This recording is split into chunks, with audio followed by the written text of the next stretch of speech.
Magandang araw. Today we'll settle a question na madalas niyong itanong. Ano ba talaga ang pagkakaiba ng rape at acts of lasciviousness?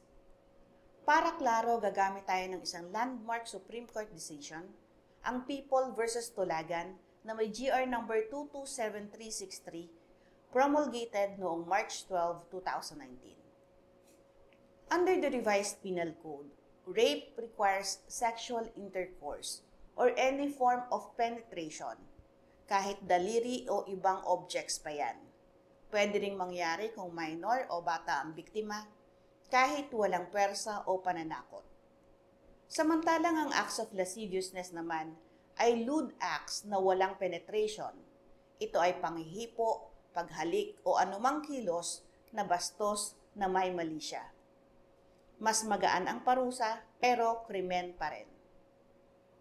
Bakit mahalagang pag-usapan ito?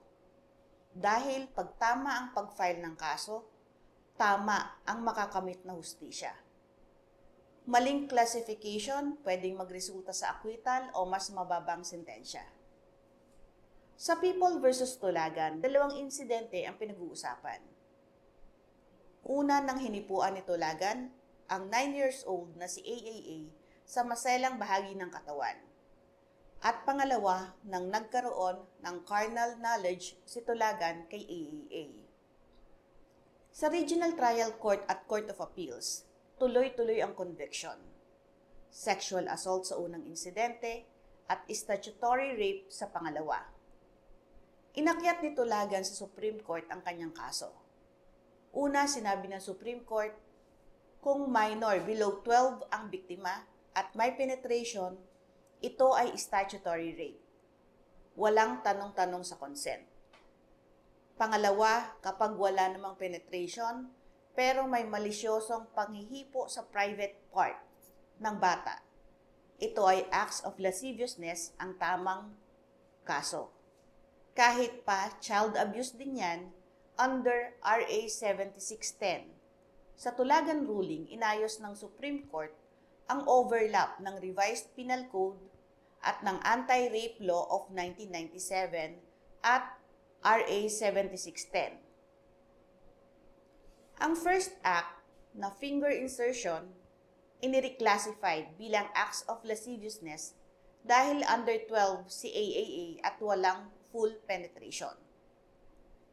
Ang second act naman na sexual intercourse, ini-affirmed as statutory rape. Nag-set din ng Supreme Court ng table of penalties depende sa edad at kung may penetration. O may kakilala kang biktima. Ang unang mong hakbang ay pumunta agad sa Women's and Children's Protection Desk o sa pinakamalapit na prosecutor's office. Mag-secure ng medical legal exam at i-document ang lahat. Tandaan, hindi kailangang may penetration bago pwedeng magsampa ng kaso. Kung sa tingin mo ay rape ito, pero ang nangyaring act ay walang penetration, baka ito ay acts of lasciviousness ang tamang kaso. People versus Tulagan ang gabay nyo. Like, share, subscribe kung helpful itong video. Comment sa baba kung may gusto pa kayong i-discuss. For more legal tips that is made simple, kita-kits sa next video. Patuloy po kayong manood, magtanong at matuto ng tungkol sa batas. Magandang araw po, ako si Attorney Claribel Lucila.